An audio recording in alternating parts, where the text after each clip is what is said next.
All right, what's up, guys? So today we have Audrey. She is back from PadSplit, and we're going to talk about the top 5 major things that have changed this year, the do's and don'ts, and to figure out what the high performers in the PadSplit world are doing. So welcome again, Audrey, for episode Thank you. 7, Happy 8, to be back. 9. Yes, thank you so much. Awesome. All right, so before we dive into some of the analytics of like what the high performing PadSplits are doing, I think he said we were going to dive into some case studies, right? Yeah, I brought a couple case studies along that I thought we could look at. Some high performing PadSplits. I'm going to pull those up.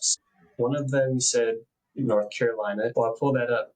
Are you seeing new trends in North Carolina as a whole, or how would you describe like what's going on with that? Yeah, I really, I've started doing a lot of business actually in like the Raleigh, Durham area and also Charlotte. They're new markets for us, but we're seeing a ton of demand there. I think the biggest piece is we have some really good vendors in the area that are going all in on PadSplit, which is really exciting. So I think we're going to see these two markets grow exponentially over the next 12 to 18 months.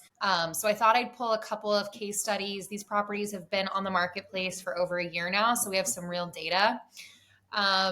So yeah, let's get into it. Before we dive into this, I'm just curious. I know there's a lot of military bases in North Carolina. Mm-hmm. What is the very first thing that comes to mind when trying to target or provide housing to that demographic? Maybe young military, single. Like, what is your immediate gut reaction? Yeah, good question. Actually, they kind of fit within our demographic of who we rent to. So I think anytime you acquire near a military base, I mean, you're almost certain to have military tenants. Actually, I'm thinking of a PadSplit I listed in DC actually that filled, and I think half the tenants are active duty military. They are looking for a nice, quiet place to come lay their head after a very long day. They rise really early. So I think the biggest piece for them is they want to live in a PadSplit where the rules are enforced, right? Quiet hours are going to be really important to them. Cleanliness, you think about their lifestyle. So I would just, if I were near a base, I would be like, look, I'm going to be a PadSplit that really enforces the PadSplit rules, hold people accountable because I want to keep a cohesive environment for my members. Yeah. So I guess last question on the military part, because I know we want to dive into this specific case study. Hypothetical, I have a property near Tyndall Air Force Base or Tyndall Base. It's Panama City, which I know Pensacola is a growing market. Panama is not quite touched yet, but essentially I'd just be following the normal buy box, right? Like, yeah, exactly. Why would it be? Yeah, exactly. Why would it be any different? Like, our buy box is the same, kind of across the board. It was built basically to keep a cohesive environment with a co-living model in mind. And co-living is just community living. So you've got, several people that don't know each other living in a house together, typically a single family home. The buy box should be the exact same. Okay, cool. Yeah, there's no data around Panama City yet, but I get a lot of property deals thrown to me from there, and I've been going back and forth. So I wanted to ask. I have one in my inbox right now. I do think Panama is going to become a big market for us eventually. We're just not quite there yet. But just keep in mind, for anyone listening, you can list a property anywhere in the country. PadSplits has its core markets. There's about 15 of them across the country. What that means is we are spending marketing dollars in those metros. We have boots on the ground vendors that can help you take your project from A to Z. But let's say you want to list a property in Grand Junction, Colorado. You're an operator, you're holding properties. You want to utilize the platform. You want us to still screen, still do some marketing. You can list in an emerging market anywhere in the country. It's just going to be a little bit different as far as support. We have a lot of really successful emerging markets. Indianapolis is a good example. We have over 100 units there. Last time I checked, we're over 95% occupied. Wow. Yeah, it's exciting. We're going to be all over the country at some point. We're just trying to grow in our markets we're in now before we continue to expand. Okay. So, I mean, with this case study, there's definitely a ton of info on here, but what would you say is the number one metric or number that sticks out to you on this whole page? Ooh, the traditional rental income, which is only $13,000. Yeah, not much at No, all. no, not much at all. I like this case study a lot. This property was purchased as a 3-bedroom. It was converted into a 7-bed. The challenge here was, as a traditional rental, it only brought in 13 grand a year after expenses. Let's see. Let me open this up a little bit. So I see 10% vacancy. I think you mentioned before 90% filled is across the nation, and I guess that's still holding true, huh? Correct. Yeah. I mean, we try to maintain a 90% occupancy rate across all of our metros. We did onboard over 1,500 units last month, and that's kind of the cadence that we're sticking to, or we want to stick to. We just hit 25,000 units last week, which is awesome. So, you'll see that dip a little bit, especially with seasonality in certain metros as well. But that's kind of like where we want to maintain at all times, is about 90% occupancy. Wow. Okay. I guess on here, do you see, and I'm sure like in 4 or 6 months, we could do something like this again and talk about what's changing, but do you see anything changing regarding fees, or it's pretty like, hey, this works, we're not going to change it? Fees aren't going to change for now. And I haven't heard otherwise. Our fee model was adjusted last January, and it's going to continue to stay as is. I think with our fee model, the most important piece from an investor's perspective is tenure, right? You need your tenants to stay long term. Vacancy and turnover drags down your net. So when we think about how can we set up our rooms, our properties, always have tenure in mind.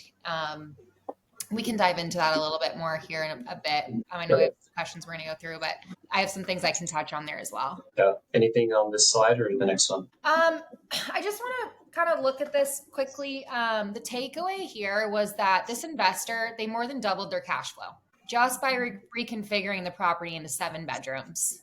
So the obvious thing here is just the owner profit is exponentially higher than a traditional rental. We kind of that's typical, right? That's kind of what we see across the board. This is a slam dunk right here. All right, we can look at the next one. New market as well, guys. We don't have like tons of data in Raleigh either, but like sometimes it pays to be the first. Sometimes it pays to be the pioneer. Okay, this one's in Charlotte. Again, pretty new market for us. We just hired an AE in that area. And we're seeing it start to really grow. This property originally was a 5-bedroom single family. The challenge here was, again, standard lease, got this investor about $13K profit. They only added 2 bedrooms.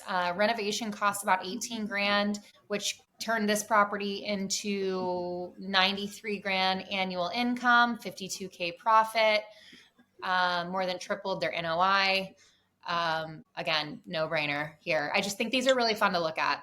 So quick question. I see platform fees, 10 grand. Then at the bottom though, it's saying does not include asset management fee. Is that something different, or like, just so I fully understand? That's going to be your third party PM fee. Okay.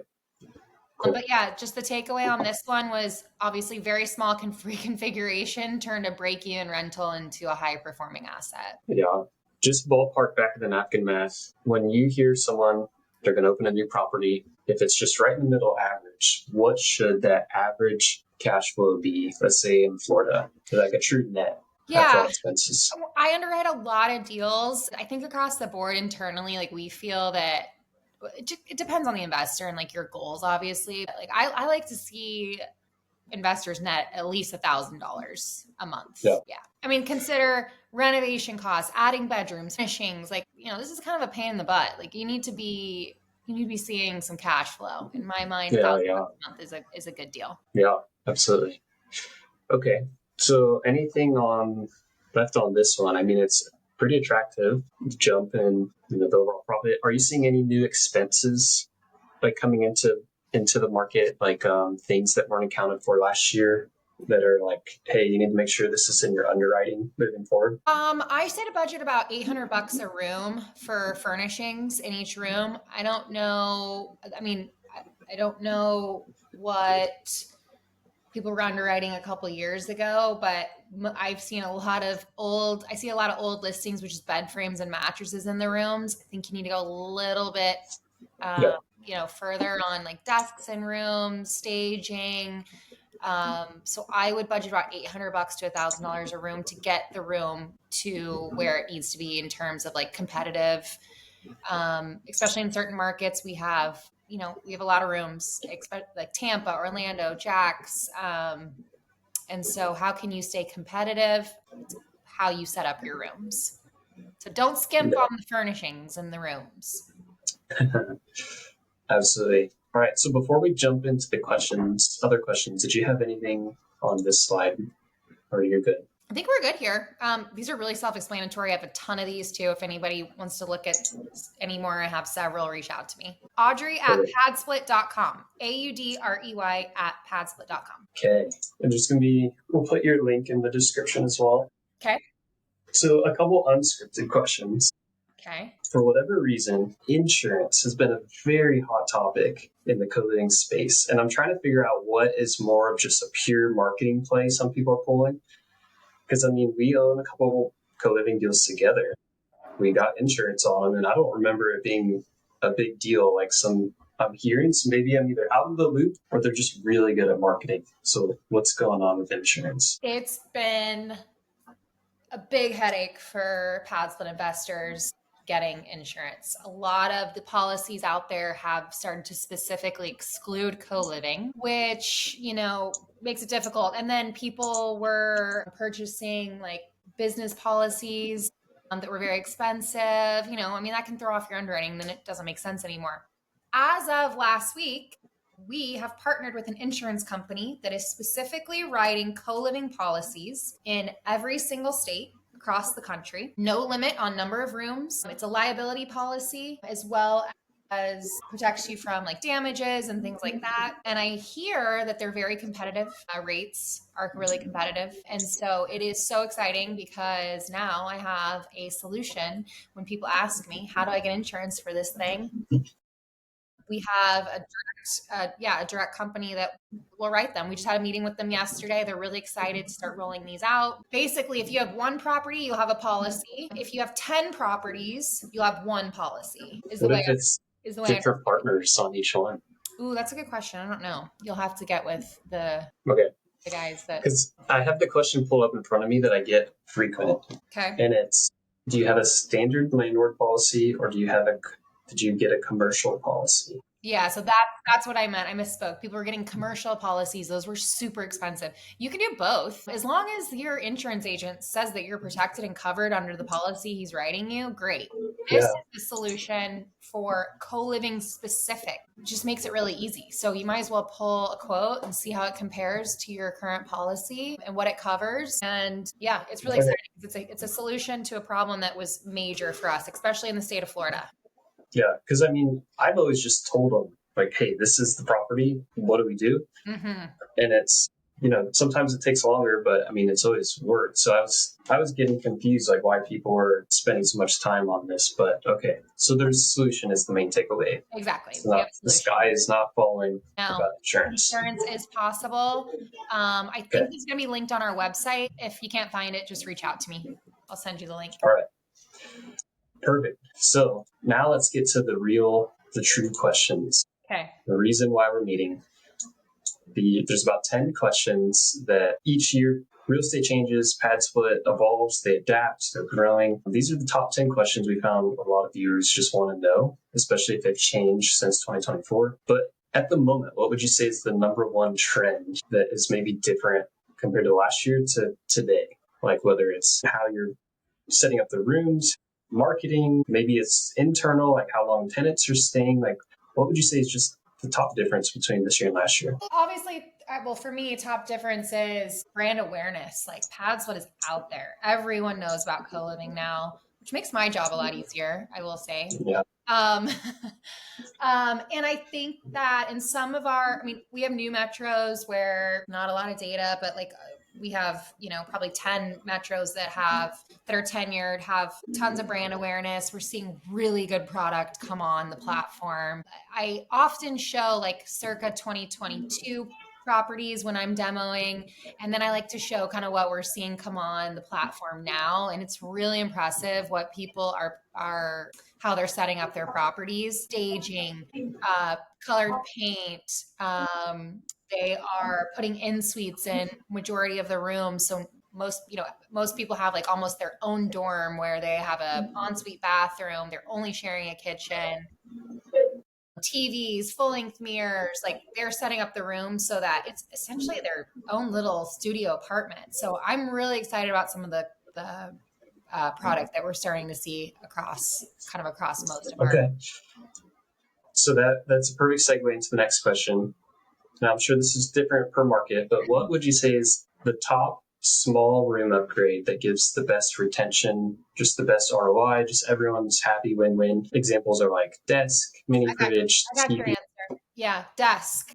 It makes the rooms feel functional for work and study, but it helps keep members longer. When you think about the property setup, there's nowhere to sit in the house besides the kitchen table or their bed, right? So give them a personal place to sit and have, some private time where they can read a book, work on their computer. I think desks are the best addition to a bedroom, and they're inexpensive and they make the pictures, they make the room look complete. I'm all in on desks. Okay, next question. As PadSplit is growing their brand awareness, what would you say, if anything, is the change on the buy box? Like as they grow, a lot of money goes into PPC. Do you see the buy box becoming a little more flexible, or it's tried and true, leave it alone? I think we have like our core things that you want to stick to, but there's no like all in one size fits all PadSplit, right? We're starting to see a lot of different properties come on the platform, which is exciting. We still have, I think our most important one that people need to think about is, again, goes back to tenure, right? When I think about increasing tenure and people like minimizing turnover, how many people are sharing a bathroom? I think that's the most important piece is bathroom ratio. Fewer people sharing a bathroom, the better. Yeah. But then again, we have properties on the platform that see minimal turnover and they've got 2 bathrooms between 8 rooms. The newer product that we're starting to see come on, I think anytime you can add a bathroom, it helps a lot with tenure. Okay. So let's say someone is new or even intermediate. They're looking to buy the next property. What would you say is, assuming they're at least looking at the 20 core markets, like on PadSplit's main site, shows the hot cities. What is performing best? Like right in the middle of the metro, urban, like are more outskirts of those 20 core or cities, or like how would you describe for that type of person? Inner ring suburbs, right? Suburbs, quick access to the city center by public transit. And I think investors are acquiring there because that's where the houses are, the square footage is big enough for this to model to work, right? But then proximity and location to jobs is number 2. Okay. All right. Next question. For hosts, what is one operational step they can take this month to prevent the majority of their headaches? Like the 80-20 rule for hosts, what would you say? One example would be like hiring a property manager or saving $500 a month.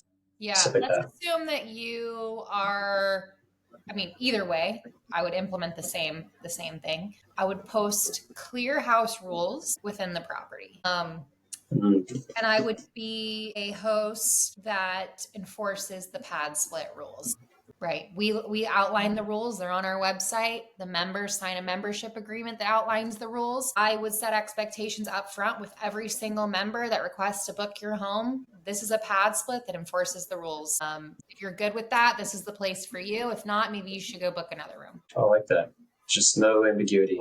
Mm-hmm. All right. Question number 6 out of 11. What is your simplest 3-step workflow to get a PadSplit remote ready? So like, let's say I live in Florida and I want to do one in Houston. Like how do I pull it off? First thing we need to do is use a PadSplit vetted GC, hire a vetted PM, and that's it. They're going to help you take your project from A to Z, essentially. If I'm an out-of-state investor, I need to know before I even acquire in another city, who am I going to work with once I finally do acquire? Have a conversation with them. You guys will align on what their process looks like. You're going to feel way more comfortable after that conversation. Then you're going to go find your property. First step is sourcing your partners, your vetted third-party vendors. But you guys do provide, to a degree, like people are like, hey, these are at least worth looking into. Check them out. For sure. They're not all, I mean, some are better than others, right? Let's be honest. And Yeah. in some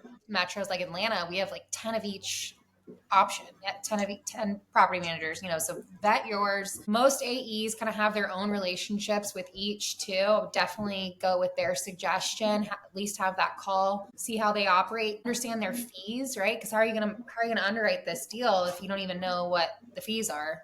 So that would be my first thing I would do. Perfect. All right. Common question. Cameras, exterior only or also in the common areas like the kitchen? Oh, this is such a hard one. Or even fake cameras? All right. For me, I would do exterior, maybe only. I think it protects the property and respects privacy. We do have a lot of investors that choose to put one in the kitchen. And they put within their listing, hey, there's cameras in the common area spaces. This is for your protection. It's not like they're watching the cameras 24/7, but it keeps people honest. And if there's, ever an issue, they can roll the tape. I've also had a PM tell me, say you have a move-in tomorrow. If I move into a PadSplit and it's disgusting and there's dishes in the sink and it's not clean, I'm going to go book another room. So I think from an investor standpoint, it makes a lot of sense to check those cameras before move-in. And if the common area spaces aren't up to par, you can send a house message, hey, we have a new move-in tomorrow. Can you guys please clean up the kitchen? In those instances, I think that interior cameras work really well, but it's up to the investor. I think that if you're going to put cameras in the house, just make sure every person knows about them before they move in. And then they can make a decision if that's the house they want to move into. Okay. If a tenant is not a good fit, what's the fastest policy-driven way to handle it? All right. I have been coaching and educating all my new hosts around this process because it's super important. And it goes back to what I said earlier about, hey, this is a PadSplit that enforces the rules. Are you okay with that? Yes or no? And then at the same time, I would tell them before I approve their booking, I want you to know that I operate under kind of like a 3 strikes rule, right? First, when I see you breaking a PadSplit rule, I'm going to warn you. That's going to be your first strike. Second, I'm going to fine you if I see it continue. You have the ability to fine tenants for rule violations within the product. Lastly, if it still continues, I'm going to issue you a notice to vacate. I'm going to ask you to vacate the property. I'm going to give you enough time to book another room on PadSplit. This house is just not a fit for you. I like it. All right. Only 3 questions left. This one's really common. HOA.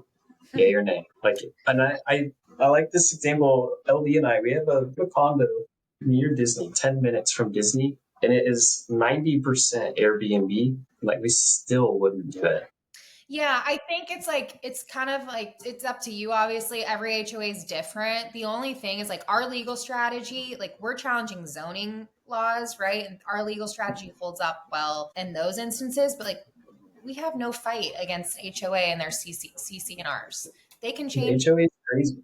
They can change those at the drop of a dime. If you're already holding in an HOA and you decide and let's say it's an Airbnb and you want to convert it to a PadSplit, by all means. But if I'm considering acquiring a new investment property and I'm going to spend all this money on getting it furnished and converted and it's in an HOA, I would never do that.